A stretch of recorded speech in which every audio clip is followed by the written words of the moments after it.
You know, it is good to see Yani Hakanpaa actually speaking on his injury. You love to see it. And, you know, we got an article coming out on Yani Hakanpaa. He did meet with the Toronto media, and obviously we all know the Toronto media is what it is, and they're going to be all over Yani Hakanpaa with this. And let's be clear, there's going to be a close eye on him in preseason to see what is going on. But according to the article, he is actually very, very confident in his position right now and his healing process. He did mention that the offseason was a roller coaster for him, which is natural. Now, I don't know what exactly to take on this article, because from Yani Hakanpaa's from his perspective, he is always going to say, hey, listen, I'm good to go, I'm ready to go. You're never going to hear a player unless they're really, really injured that says, hey, I can't play anymore, I'm just done. So it does worry me as to whether this is just fluff that the player is saying or whether this is actually reality, if you understand what I mean. But to be fair, from Hakanpaa's point of view, he's saying, hey, listen, I'm confident, I'm ready to go, and I've said this before in my other videos that if he is ready to go, this contract isn't just going to be a little bit of a steal, it's going to be a huge steal.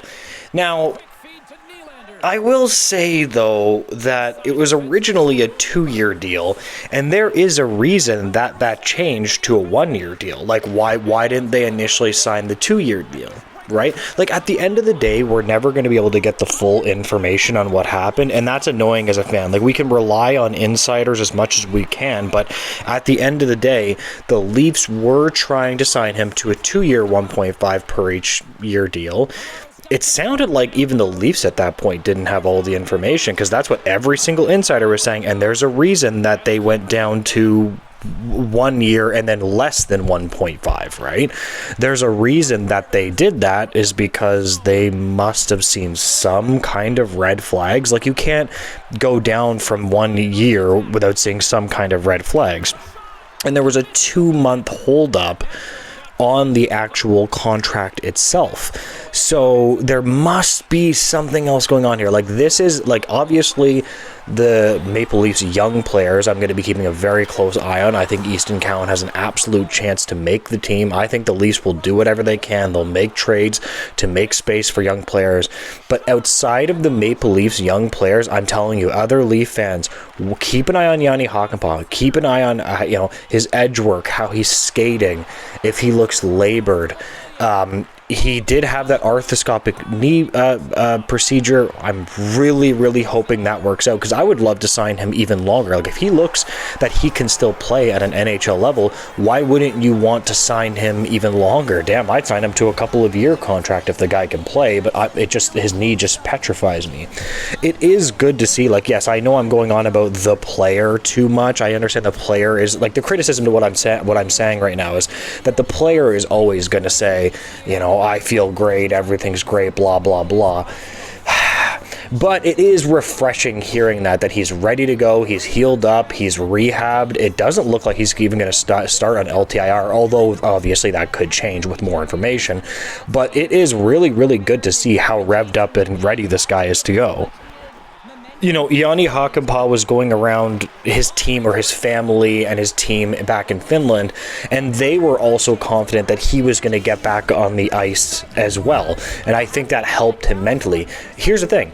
Healing from physical injuries or any type of disease or something that somebody goes through, mentally is a huge part of how much a person heals whatever disease they have. This has actually been proven. If you mentally believe you're going to beat a disease or injury that you have, that you will be more likely to actually beat the illness. This is even proven in cancer patients, right? I don't want to go too much on medical terminology, but this is absolutely true. You can look it up. So it's good that he had a close-knit family around him. I'm really, really, really hoping this works out for the Leafs. I really don't want... Let me put it this way. I really don't like the Leafs' depth past their number 6 defenseman, which I look at as Yani Hakanpaa. Right? I look at that and think to myself, I don't really like their depth past Hakanpaa. So I'm really, really hoping it works out. I don't mind Philippe Myers, who the Leafs have signed as well. but it's something with their depth, in my opinion, that really does worry me. And if he can play 18, 19 minutes, and remember, the Leafs penalty kill was absolute trash well, it wasn't the worst in the league, but it was the worst of any team that made the playoffs. Oh, and by the way, their power play was trash too, but not that Yani Hakanpaa is going to be on their power play. But they've done a good job of getting Tanev and Yani Hakanpaa. You know, hopefully our goalies can be better on the penalty kill. A new coaching staff will make a difference, because we really need to improve our penalty. You simply cannot go in trying to shut down the league's best offense with giving up goal after goal after goal after goal, especially when you're not even scoring on the power play. If you're not scoring on the power play, you better be damn good defensively and good on the penalty kill. I mean, it's just, come on, like, you can't do this. Either way, though, I'm going to leave this video right there. I do appreciate it. Like, comment, subscribe. Tell me why I'm wrong. Tell me why I'm right. As usual, guys, I appreciate you guys watching until the end. Thank you, and have a great rest of your day, guys. Bye.